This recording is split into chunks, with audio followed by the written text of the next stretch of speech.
Living in survival is living in stress. And stress is when your body's knocked out of homeostasis. Stress is when your body's knocked out of balance. The stress response is what our body naturally does to return itself back to order. And we have different types of stresses. We have physical stresses like accidents or injuries or traumas or falls. We have chemical stresses like viruses and bacteria and hangovers and blood sugar levels and hormones in foods. And we have emotional stresses like traffic jams and internet connections and second mortgages and single parenting and 401ks. In every one of those things, physical, chemical, or emotional, the body responds by turning on a primitive nervous system. And that primitive nervous system is called the fight or flight nervous system. And when we are experiencing a threat in our external environment, we mobilize an enormous amount of energy to protect the body in its external environment.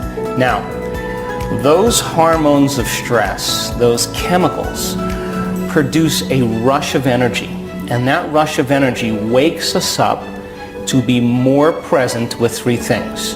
We become focused on our bodies, we become focused on the environment, and we become focused on time.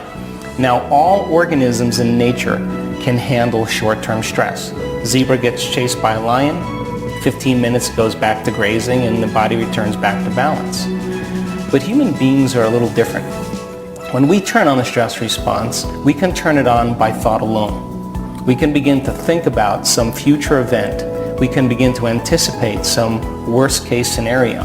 We can begin to expect something to happen in our future based on our past. And we make thought more real than anything else, and the body physiologically changes as if that future event is happening, and we experience the stress of that future event. By the same means, we can unfold the past bitter memory that's tattooed in the recesses of our gray matter, and like magic, it comes to life. And in that moment, it's real. And the body, as the unconscious mind, does not know the difference between the actual experience that produces the emotions and the emotions that we fabricate by thought alone. So, the hormones of stress then begin to push the genetic buttons that create disease. It's a scientific fact. And no organism in nature is designed for long-term stress. So, when you and I are living under the gun of the fight or flight nervous system, we're mobilizing all of this energy. The rush of energy becomes highly addictive. And we begin to subconsciously or unconsciously associate the problems and the conditions in our life to reaffirm our emotional addiction so that we can remember who we think we are as a somebody. So we keep the problems and the circumstances in our life to reaffirm how we want to feel based on that emotion. Now, the emotions of anger, of hatred, of aggression, of competition, of control, of fear, of anxiety, of guilt, of shame, of insecurity, of unworthiness, of fear, all of those emotions are the emotions driven by the hormones of stress. And those emotions then cause the ego to become selfish, become self-indulgent, self-centered, self-serving, self-aggrandizing. It's all about the self. Now, when the zebra's being chased by the lion, she's only concerned about three things. I got to take care of this body. Where in my environment am I going to run, and how much time do I have to get there? So the body, the environment, and time. And when you and I live by those lower emotions that I just talked about, we begin to identify ourselves as a body in this environment and time. We're concerned about our bodies, what we look like, what our faces look like, our wardrobe, the things that we have in our life, the things we don't own, our problems. We obsess about time. We become over-focused on these things. And in a sense, when those hormones of stress are running, we become materialists. We begin to try to define reality through our senses. Now, this is where we become more matter and less energy, because we become materialists, and if the atom is 99.99999% energy and possibility, we're focusing on the particle, the 0.00001% of reality, and we're missing out on a lot of potentials. Quantum physics says that your subjective mind has an effect on the objective world, that mind and matter are correlated, they're commingled.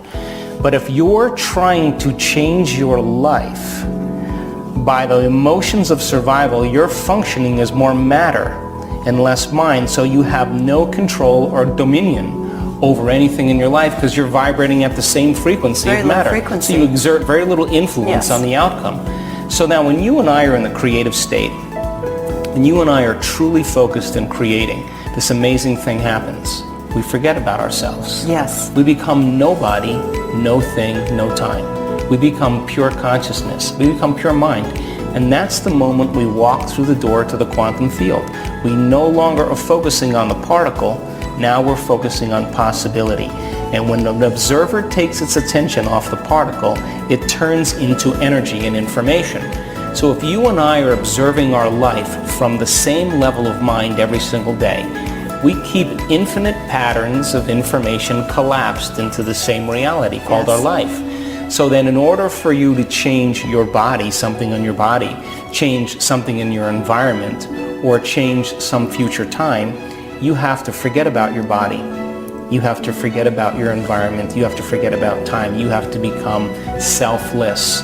So going from selfish to selfless means we have to lay down the very thing we used our whole life to get what we want for something greater to happen. And that requires then dissociating and disconnecting from our environment, our body, and time. And it requires then taking our attention off the emotions that reaffirm the addiction that keeps us human.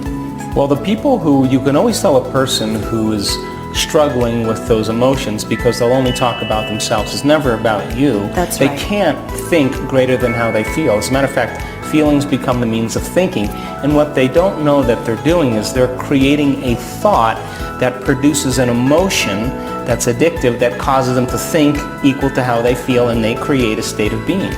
Now, it's a scientific fact that the chemicals of stress dysregulate and downregulate genes and create disease.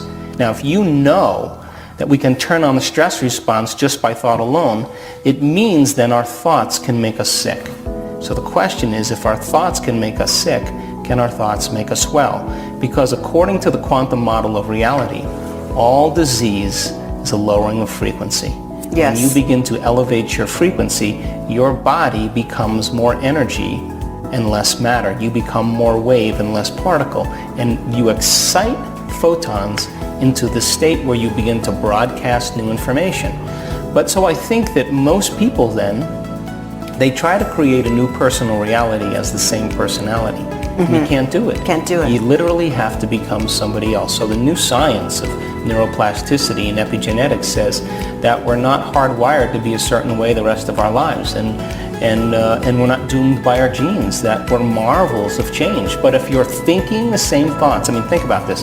The average person thinks about 60 to 70,000 thoughts in one day. Out of those 60 to 70,000 thoughts, and 90% of them are the same thoughts as the day before. Yep. Same behavior creates the same experience. The same experience produces the same emotion, and that same emotion inspires the same thought, and we call that a personality.